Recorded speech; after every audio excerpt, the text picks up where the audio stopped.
Hey everyone, Professor Lamar here, and welcome to video 3 for chapter 7. What we're going to do is just jump right back into this PowerPoint that we have going here and talk about the next couple of elements in this chapter. Video 3 is going to specifically focus on how we can format our survey in a way that aligns with professional standards. And this is a very important component of the chapter because it connects to your research projects, and I'll provide some suggestions for things that I'd like you to follow when designing the surveys to collect your data. Generally, when we create a survey and we have all of our questions, we know if these questions are open-ended or close-ended, we then get to the very end and have to finalize it before we give it to participants. And when we finalize a questionnaire, we need to pay attention to all of the little details with the formatting and the stylistic elements of a survey. Imagine sitting down to take a survey, and the survey has a lot of misspellings, or it uses different fonts, or the font size is changing from one question to the next or one response option to the next. Are you going to feel really great about taking that survey? No. Are you going to take that survey seriously? No. And so when we finalize a survey and we pay attention to those small details with formatting and style, we try to create the most professional looking survey we can so that our participants take it seriously, they trust the questions, and they actually care about giving an accurate answer because they know that a lot of thought went into it. Basically, if our surveys look professional, we're much more likely to get accurate answers, which is a good thing.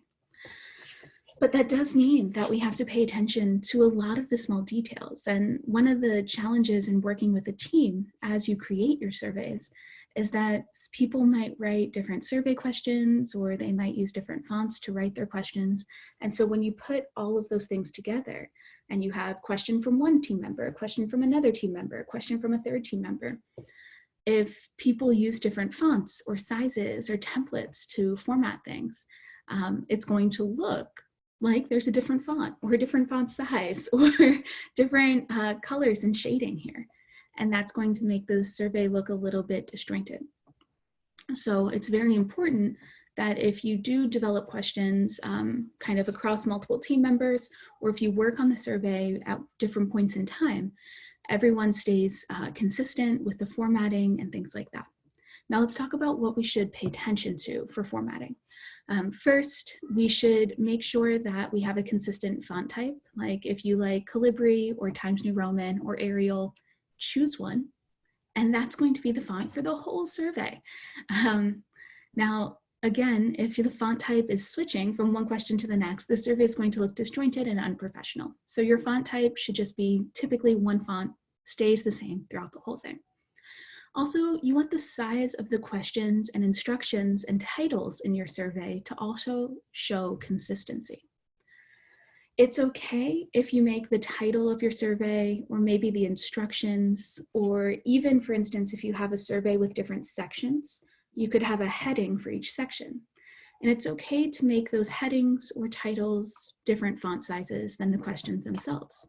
You might, for instance, want a title that's larger than the rest of the questions. That's very common, that's okay, as long as it's still consistent.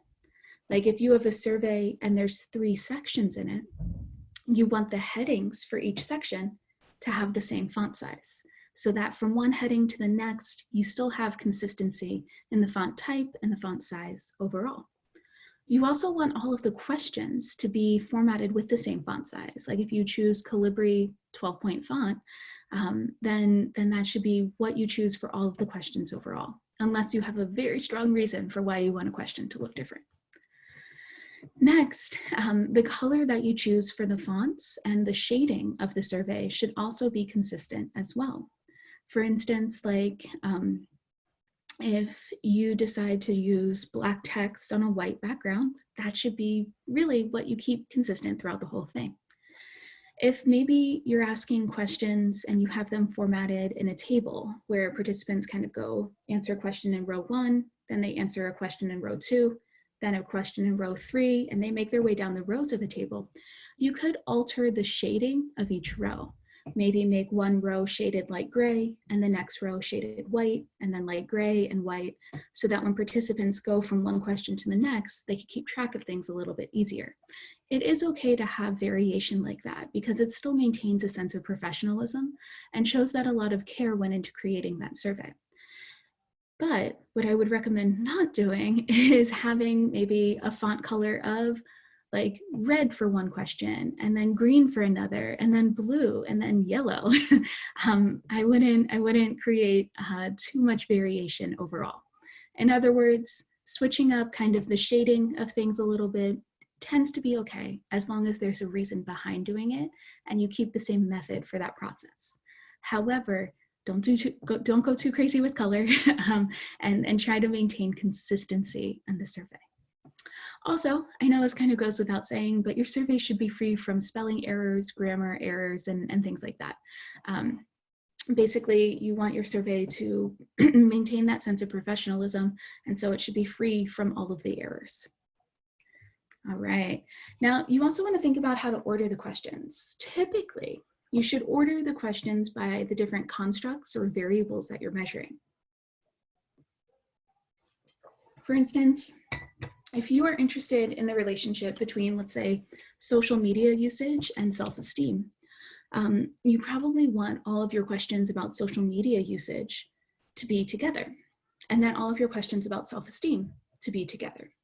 The reason why is because it could be really taxing on participants cognitively to have to jump back and forth answering questions about social media, then self-esteem, then social media, then self-esteem, then social media, then self-esteem, and you kind of get the point. It's putting a lot of strain on our participants to make them jump back and forth across topics. And so you should try to group all of your questions on one topic or variable together. Now, again, we talked about demographic questions going at the end of the survey. You want all of those questions about things like maybe gender or age or ethnicity or income or other things to go towards the end of the survey, so that you're not making participants fill out personal information towards the beginning. Also, quick note for our research projects, keep in mind that we don't want to tap into information that might be too sensitive. So the way that we ask about questions that are demographic questions that trend into sensitive areas, we need to have a lot of care behind how we create those questions. For instance, if we're asking about participants' GPA, they might be a little bit hesitant to respond. So we probably want to include GPA towards the end of the survey and think about how to ask a question in a way that softens the feelings participants might have. The same goes for other sensitive questions that could be a little bit hard for participants to answer. Now, we also want to put our most important questions first, because again, if participants don't answer all the questions, we want to make sure that we at least have data for those most important questions that we care about. Finally, now that we've talked about how to kind of format the survey and then also how to order the questions, let's talk about a pilot study.